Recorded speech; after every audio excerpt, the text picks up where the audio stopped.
Good morning बच्चों। आज हम कक्षा 2 का हिंदी भाषा सेतु लेके आए हैं, जिसमें आज हम पहला पाठ का नाम है भारत देश। इसको हम पढ़ेंगे, इसको हम लयपूर्वक पढ़ेंगे और आप भी पढ़ेंगे तथा साथ साथ इसका अर्थ भी बताएंगे। तो चलिए पाठ को प्रारंभ करते हैं। देश हमारा, हमारे देश का वर्णन इस कविता में किया गया है। तो चलिए देखते हैं। सबसे सुंदर देश हमारा, हमको यह प्राणों से प्यारा, हमने मिलकर रूप संवारा, इसे बनाया जग से न्यारा। उत्तर में जो खड़ा हिमालय, वह प्रतिपल रक्षा करता है। बादल जब टकराते इससे, तब जल वर्षा करता है।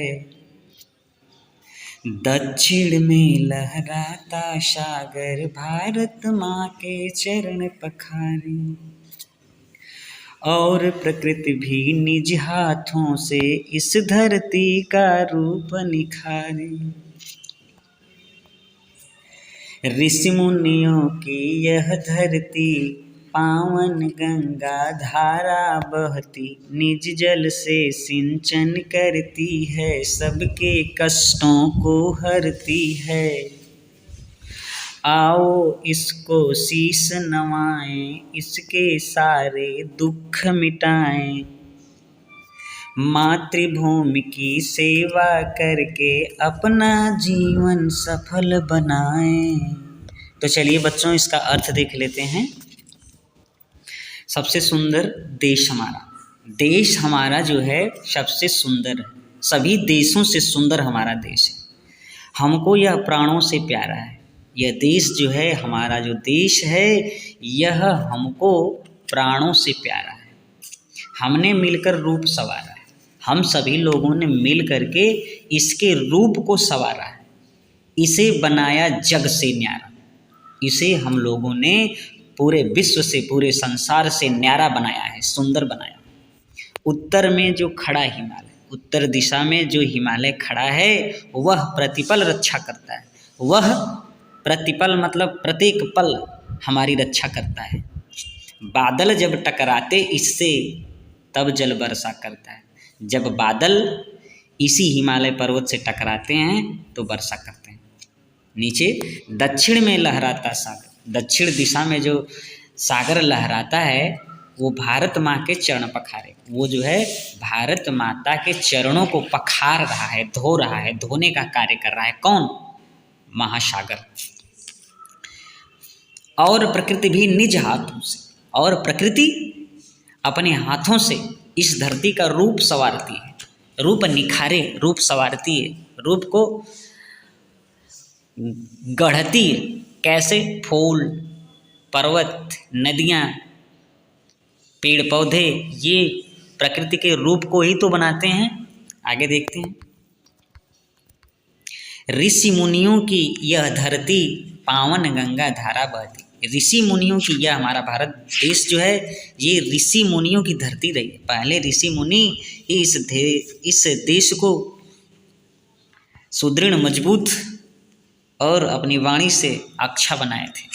पावन गंगा धारा बहती, इसी हमारे देश में जो है गंगा की पावन यानी पवित्र धारा बहती है। निज जल से, और अपने जल से ही सिंचन करती है। पूरे भारत को अपने जल से वो गंगा क्या करती है? सिंचन करती है। सबके कष्टों को हरती है और सभी लोगों के कष्टों को भी हरने का काम करती है, दुख मिटाने का काम करती है।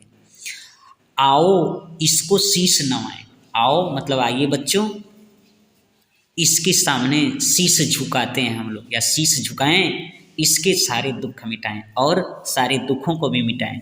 मातृभूमि की सेवा करके, मातृभूमि की सेवा करके अपना जीवन भी साथ साथ हम लोग सफल बनाएं। तो चलिए बच्चों, अब हम कुछ शब्द अर्थ देख लेते हैं। जैसे न्यारा, शब्दों के अर्थ जान लेते हैं। न्यारा शब्द से अलग, प्रतिपल, हर समय। पखारे का अर्थ है धोए, पावन का अर्थ है पवित्र, नवाएं मतलब झुकाएं, नवाएं मतलब झुकाएं। दूसरी पंक्ति में चलते हैं। संवारा मतलब सजाया, रक्षा मतलब हिफाजत करना, रक्षा करना यानी हिफाजत। प्रकृति मतलब कुदरत, प्रकृति मतलब कुदरत। सिंचन मतलब सींचना होता है। सफल कामयाब, सफल का क्या अर्थ है? कामयाब है। जग संसार, सागर समुद्र, निज माने अपना होता है, शीश माने सिर। बहुविकल्पी प्रश्नों को देख लेते हैं। सही विकल्प चुनना है। तो देखिए, इस कविता में प्राणों से प्यारा किसे बताया गया है? आप भी बताइए बच्चों, बताइए इस कविता में प्राणों से प्यारा किसे बताया गया है? चलिए बताओ, सौरभ, शुभम बताइए। चलिए देखिए, देश को बताया गया है, नदियों को बताया गया है, हिमालय को या देशवासियों को? तो इसका सही जवाब है देश को बताया गया है। किसको बताया गया है? देश को। आगे, भारत देश का रूप संवार कर कैसा बनाया गया है? भारत देश का रूप संवार कर कैसा बनाया गया है? तो जग से न्यारा बनाया गया है। कैसा बनाया गया है? जग से न्यारा। प्राणों से प्यारा, जग से न्यारा, सुरक्षित, सबसे सुंदर, तो जग से न्यारा बनाया गया है। हिमालय किस दिशा में अवस्थित है? हिमालय जो है किस दिशा में अवस्थित है? पूरब में है, पश्चिम में है, उत्तर में है, दक्षिण में है? किस में है? तो आप बताइए। उत्तर में है। हिमालय किस में है? उत्तर में है। अगला प्रश्न, इस कविता के अनुसार वर्षा कैसे होती है? जब बादल ऊंचे पेड़ों से टकराते हैं तब होती है, या जब बादल काले होते हैं तब होती है, या जब तेज हवाएं चलती हैं तब होती है, या बादल जब हिमालय पर्वत से टकराते हैं तब होती है? तो इसका सही जवाब है बादल जब हिमालय पर्वत से टकराते हैं तब वर्षा होती है। 5वां प्रश्न देखते हैं। सागर किस दिशा में भारत माता के चरण पखारता है? जो है सागर किस दिशा में भारत माता के चरण पखारता है? तो पूरब में, पश्चिम में, उत्तर में या दक्षिण में? तो इसका सही उत्तर है दक्षिण में जो है सागर भारत माता के चरण को पखारता है। अगला प्रश्न, किस नदी को कवि ने इस कविता में पावन बताया है? पावन मतलब होता है पवित्र। किस नदी को कवि ने इस कविता में पावन बताया है? गंगा को बताया है, यमुना को, नर्मदा को या कावेरी को? तो इस कविता में जो है गंगा को कवि ने पवित्र बताया है। अब आगे, सोचो और बताओ, इस कविता में किसका गुणगान किया गया है? बताइए बच्चों, इस कविता में किसका गुणगान किया गया है? इस कविता में जो है भारत देश का गुणगान किया गया है। हिमालय पर्वत भारत पर क्या उपकार करता है? हिमालय पर्वत जो है प्रतिपल जो है रक्षा करता है, तथा बादल इससे टकराते हैं तो वर्षा करने में भी सहायक है। कौन? हिमालय। आगे वाला प्रश्न देखिए। अगला प्रश्न, दक्षिण में सागर किसके चरण पखारता है? दक्षिण में सागर जो है किसके? भारत माता के चरण पखारता है। गंगा की धारा कैसी है? तो गंगा की धारा पवित्र है। गंगा की धारा कैसी है? गंगा की धारा पवित्र है। हमारा जीवन सफल कैसे बन सकता है? अगला प्रश्न है, हमारा जीवन सफल कैसे बन सकता है? तो इसका उत्तर है मातृभूमि की सेवा करके हमारा जीवन सफल बन सकता है। अब और आगे प्रश्न देख लेते हैं। भारत के दक्षिण में कौन सा सागर है? अरब सागर है या हिंद महासागर है?